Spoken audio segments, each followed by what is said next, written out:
Jack and the Beanstalk, narrated by Donald Kinney. A long, long time ago, when most of the world was young, and folk did what they liked because all things were good, there lived a boy called Jack.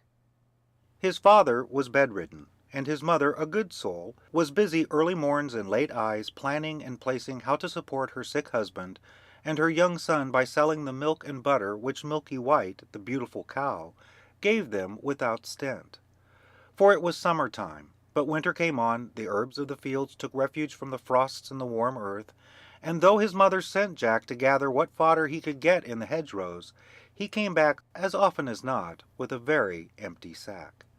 For Jack's eyes were so often full of wonder at all the things he saw that sometimes he forgot to work. So it came to pass that one morning Milky White gave no milk at all, not one drain.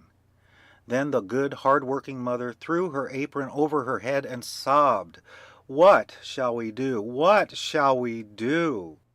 Now Jack loved his mother. Besides, he felt just a bit sneaky at being such a big boy and doing so little to help. So he said, cheer up, I'll go and get work somewhere." And he felt as he spoke as if he would work his fingers to the bone. But the good woman shook her head mournfully. "You've tried that before, Jack," she said, "and nobody would keep you. You are quite a good lad, but your wits go a wool gathering. No, we must sell Milky White and live on the money. It is no use crying over milk that is not here to spill." You see, she was a wise as well as a hard-working woman, and Jack's spirits rose. "Just so," he cried. "We will sell Milky White and be richer than ever. It's an ill wind that blows no one good. So, as it is market day, I'll just take her there, and we shall see what we shall see." "But," began his mother. "But doesn't butter parsnips," laughed Jack. "Trust me to make a good bargain." So, as it was washing day, and her sick husband was more ailing than usual, his mother let Jack set off to sell the cow. "Not less than 10 pounds!" she bawled after him as he turned the corner. 10 pounds indeed! Jack had made up his mind to 20 solid golden sovereigns. He was just settling what he should buy his mother as a fairing out of the money, when he saw a queer little old man on the road who called out, "Good morning, Jack!" "Good morning," replied Jack with a polite bow, wondering how the queer little old man happened to know his name, though to be sure Jack's were as plentiful as blackberries. "And where may you be going?" asked the queer little old man. Jack wondered again. He was always wondering, you know, what the queer little old man had to do with it. But, being always polite, he replied, "I'm going to market to sell Milky White, and I mean to make a good bargain." So you will," chuckled the queer little old man. "You look the sort of chap for it. I bet you know how many beans make 5. 2 in each hand and 1 in my mouth," answered Jack readily. He really was sharp as a needle. Just so," chuckled the queer little old man, and as he spoke he drew out of his pocket 5 beans. "Well, here they are, so give us Milky White." Jack was so flabbergasted that he stood with his mouth open as if he expected the 5th bean to fly into it. "What?" he said at last. "My Milky White for 5 common beans? Not if I know it." "But they aren't common beans," put in the queer little old man, and there was a queer little smile on his queer little face. "If you plant these beans overnight, by morning they will have grown up right into the very sky." Jack was too flabbergasted this time even to open his mouth. His eyes opened instead. "Did you say right into the very sky?" he asked at last, for you see, Jack had wondered more about the sky than about anything else. "Right up into the very sky," repeated the queer old man, with a nod between each word. "It's a good bargain, Jack, and as fair play's a jewel. If they don't, why, meet me here tomorrow morning and you shall have Milky White back again. Will that please you?" "Right as a trivet," cried Jack, without stopping to think, and the next moment he found himself standing on an empty road. 2 in each hand and 1 in my mouth," repeated Jack. "That is what I said and what I'll do. Everything in order, and if what the queer little old man said isn't true, I shall get Milky White back tomorrow morning." So, whistling and munching the bean, he trudged home cheerfully, wondering what the sky would be like if he ever got there. "What a long time you've been!" exclaimed his mother, who was watching anxiously for him at the gate. "It is past sunsetting, but I see you have sold Milky White. Tell me quick how much you got for her." "You'll never guess," began Jack. "Laws a mercy, you don't say so," interrupted the good woman. "And I'm worritin' all day lest they should take you in. What was it, 10 pounds? 15? Sure, it can't be 20." Jack held out the beans triumphantly. "There," he said, "that's what I got for her, and a jolly good bargain, too." It was his mother's turn to be flabbergasted, but all she said was, "What? Them beans?" "Yes," replied Jack, beginning to doubt his own wisdom, "but they're magic beans. If you plant them overnight, by morning they grow right up into the sky. Oh, please don't hit so hard." For Jack's mother for once had lost her temper and was belaboring the boy for all she was worth, and when she had finished scolding and beating, she flung the miserable beans out of window and sent him supperless to bed. If this was the magical effect of the beans, thought Jack ruefully, he didn't want any more magic, if you please. However, being healthy and as a rule happy, he soon fell asleep and slept like a top. When he woke, he thought at first it was moonlight, for everything in the room showed greenish. Then he stared at the little window. It was covered as if with a curtain by leaves. He was out of bed in a trice, and the next moment, without waiting to dress, was climbing up the biggest beanstalk you ever saw. For what the queer little old man had said was true. One of the beans which his mother had chucked into the garden had found soil, taken root, and grown in the night. Where? Up to the very sky? Jack meant to see, at any rate. So he climbed and he climbed and he climbed. It was easy work, for the big beanstalk with the leaves growing out of each side was like a ladder. For all that, he soon was out of breath. Then he got his second wind, and was just beginning to wonder if he had a third, when he saw in front of him a wide, shining white road stretching away and away and away. So he took to walking, and he walked and walked and walked till he came to a tall, shining white house with a wide white doorstep. And on the doorstep stood a great big woman with a black porridge pot in her hand. Now Jack, having had no supper, was hungry as a hunter, and when he saw the porridge pot he said quite politely, "Good morning. I wonder if you could give me some breakfast." "Breakfast?" echoed the woman, who in truth was an ogre's wife. "If it is breakfast you're wanting, it's breakfast you'll likely be, for I expect my man home every instant, and there is nothing he likes better for breakfast than a fat boy grilled on toast." Now Jack was not a bit of a coward, and when he wanted a thing, he generally got it. So he said, cheerful like, "I'd be fatter if I had my breakfast." Whereat the ogre's wife laughed and bade Jack come in, for she was not really half as bad as she looked. But he had hardly finished the great bowl of porridge and milk she gave him when the whole house began to tremble and quake. It was the ogre coming home. Thump, thump, thump. "Into the oven with you, sharp!" cried the ogre's wife, and the iron oven door was just closed when the ogre strode in. Jack could see him through the little peephole slide at the top where the steam came out. He was a big one, for sure.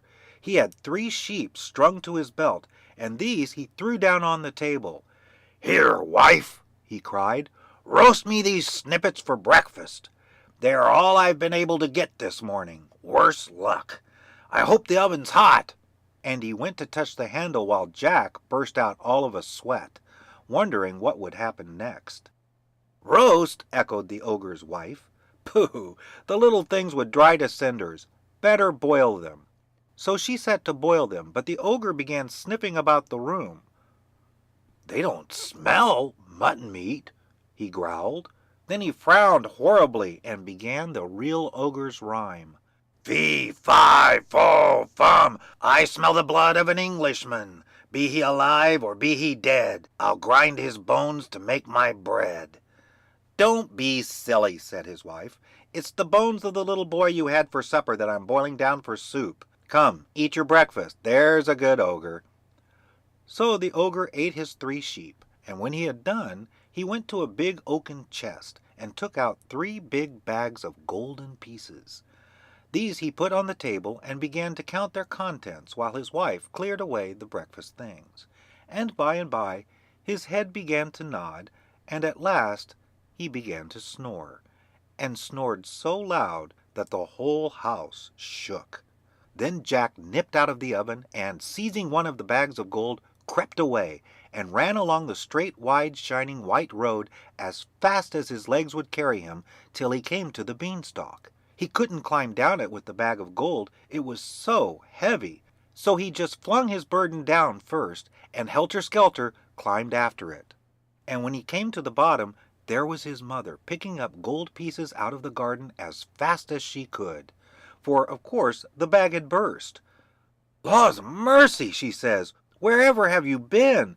See, it's been raining gold."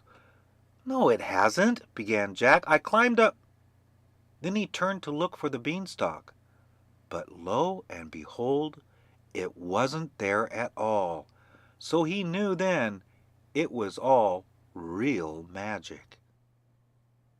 After that they lived happily on the gold pieces for a long time, and the bedridden father got all sorts of nice things to eat. But at last a day came when Jack's mother showed a doleful face as she put a big yellow sovereign into Jack's hand and bade him be careful marketing, because there was not one more in the coffer. After that they must starve. That night Jack went supperless to bed of his own accord. If he couldn't make money, he thought, at any rate he could eat less money. It was a shame for a big boy to stuff himself and bring no grist to the mill. He slept like a top, as boys do when they don't overeat themselves, and when he woke, hey, presto! The whole room showed greenish, and there was a curtain of leaves over the window. Another bean had grown in the night, and Jack was up it like a lamplighter before you could say knife.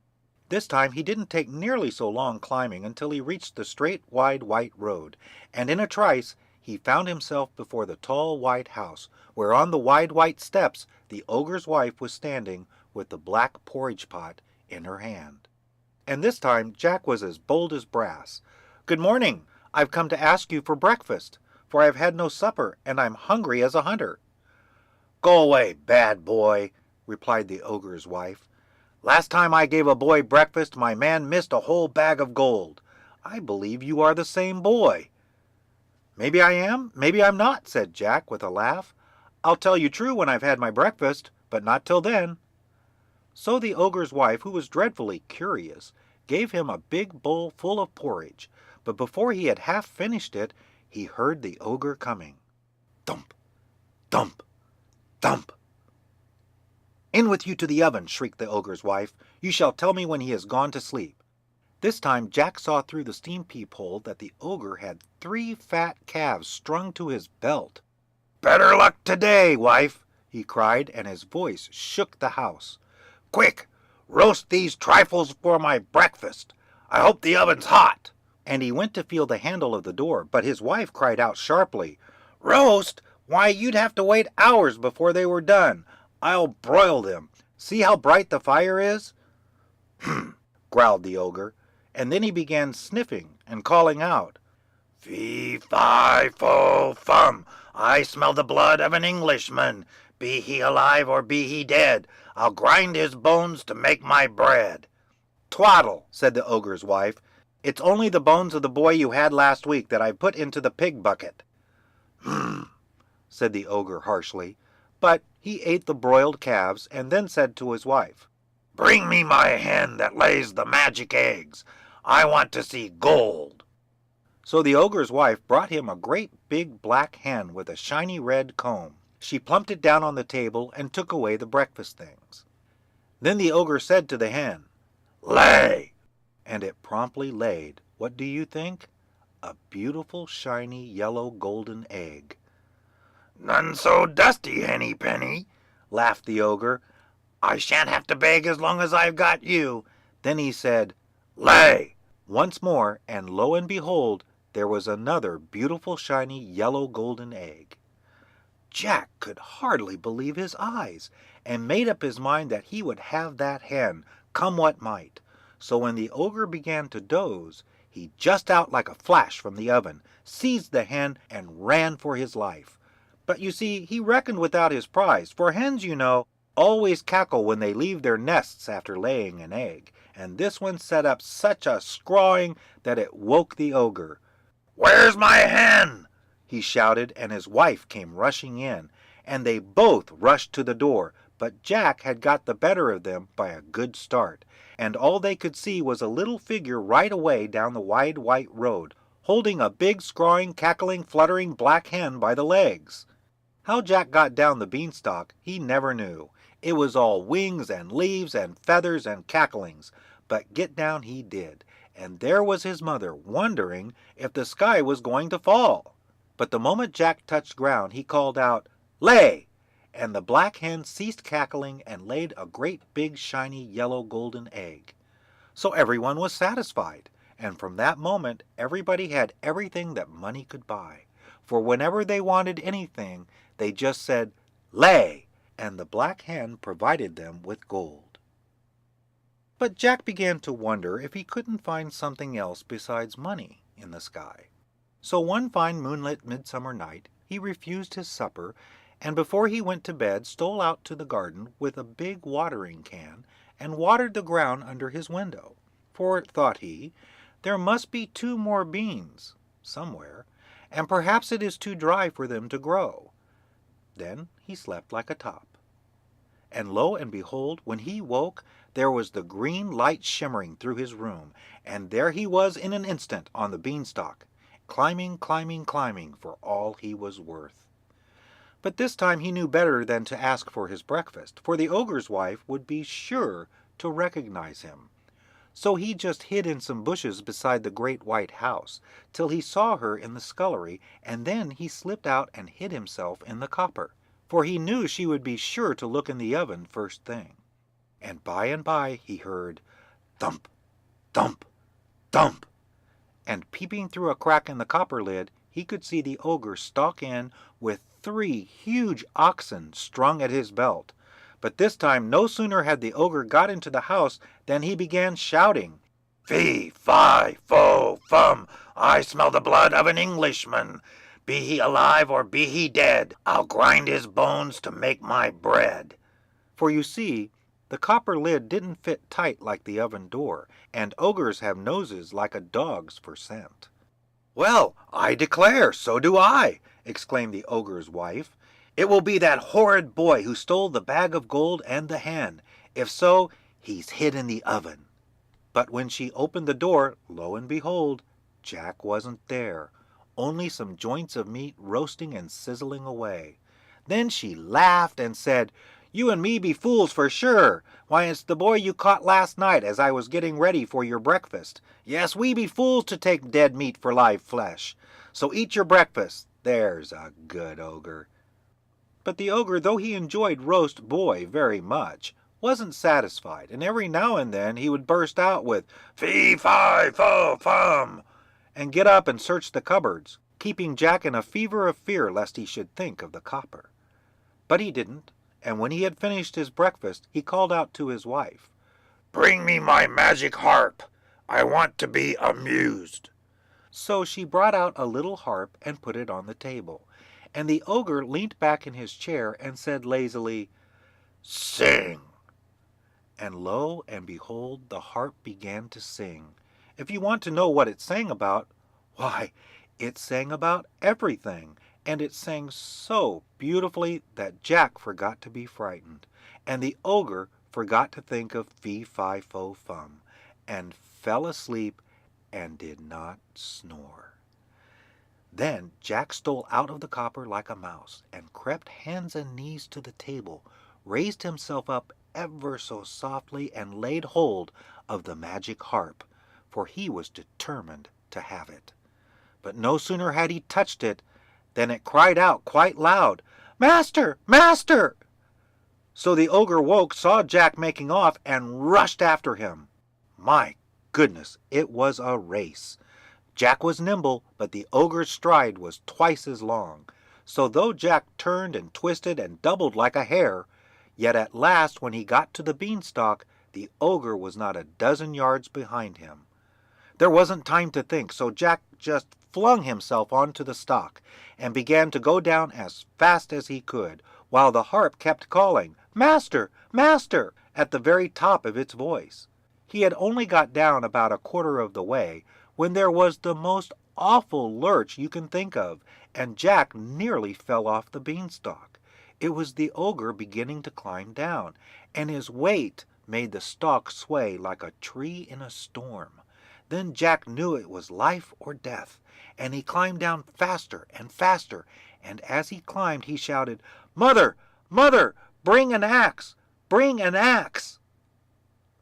Now his mother, as luck would have it, was in the backyard chopping wood, and she ran out thinking that this time the sky must have fallen. Just at that moment Jack touched ground, and he flung down the harp, which immediately began to sing of all sorts of beautiful things, and he seized the axe and gave a great chop at the beanstalk, which shook and swayed and bent like barley before a breeze. "Have a care!" shouted the ogre, clinging on as hard as he could. But Jack did have a care, and he dealt that beanstalk such a shrewd blow that the whole of it, ogre and all, came toppling down, and of course the ogre broke his crown, so that he died on the spot.